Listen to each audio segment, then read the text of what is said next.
সকল আজি আপোনালোকক ঘৰুৱা টিপছ দিব বিচাৰিছোঁ।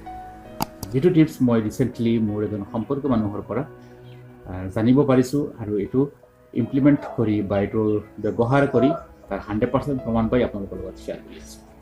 এৱা গাখীৰ খিৰোৱাৰ পিছত যদি দীৰ্ঘ সময় ধৰি বা কেইবা ঘণ্টা ধৰি আমি এই গাখীৰখিনি গৰম নকৰোঁ, তেন্তে গাখীৰখিনি কি হয়, সাধাৰণতে যেতিয়া আমি আকৌ গৰম কৰিবলৈ যাওঁ গাখীৰ ফাটি যায় বা বেয়া হৈ যায়।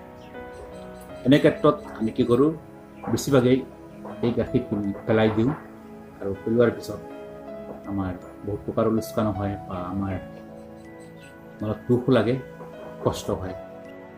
এনে সমস্যাত যদি আপোনালোকে কেতিয়াবা ভোগে বা এনে সমস্যা যদি আপোনালোকক হৈ থাকে আৰু হঠাৎ আপুনি গাখীৰখিনি গৰম কৰিব পাহৰি গৈছে আৰু যেতিয়া মনত পৰিছে তেতিয়া বহুত দেৰি হৈ গ'ল বা পলম হৈ গ'ল, তেনে ক্ষেত্ৰত আপোনালোকে গাখীৰখিনি গৰম কৰাৰ আগত গাখীৰৰ পৰিমাণ হিচাপে অলপমান চেনি গাখীৰত দি ভালদৰে মিহলাই যদি গৰম কৰে, তেন্তে যিমান পুৰণি গাখীৰ নহওক কিয় এই গাখীৰখিনি বেয়া হৈ নাযায়। আপোনালোকে আকৌ গাখীৰখিনি ইউজ কৰিব পাৰিব আৰু এইটো প্ৰমাণেই নাপাব যে গাখীৰখিনি গৰম কৰোঁতে পলম হৈছে।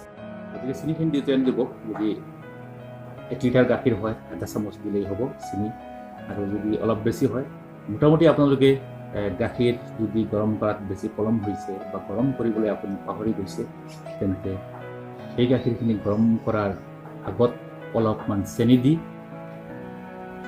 ভালদৰে মিহলাই গৰম কৰিলে আপোনাৰ গাখীৰখিনি বেয়া হৈ নাযায় বা ফাটি নাযায়। আপোনালোকে সেইখিনি খাব পাৰিব আৰু ইউজ কৰিব পাৰিব। গতিকে আজি আপোনালোকৰ লগত সৰু এটি ঘৰুৱা টিপছ শ্বেয়াৰ কৰিলোঁ। যদি ভাল লাগে লাইক দিব, আৰু যদি আপোনালোকৰ লগত এনে কোনো টিপছ আছে ঘৰুৱা টিপছ যি আনৰ কাৰণে সহায়ক হ'ব, ভাল হ'ব, নিশ্চয় কমেণ্ট কৰি জনাওক। নেক্সট ভিডিঅ'ত আপোনাৰ পৰামৰ্শটো আমি জনাৰ চেষ্টা কৰিম। দিলৈ আহিছোঁ। ধন্যবাদ।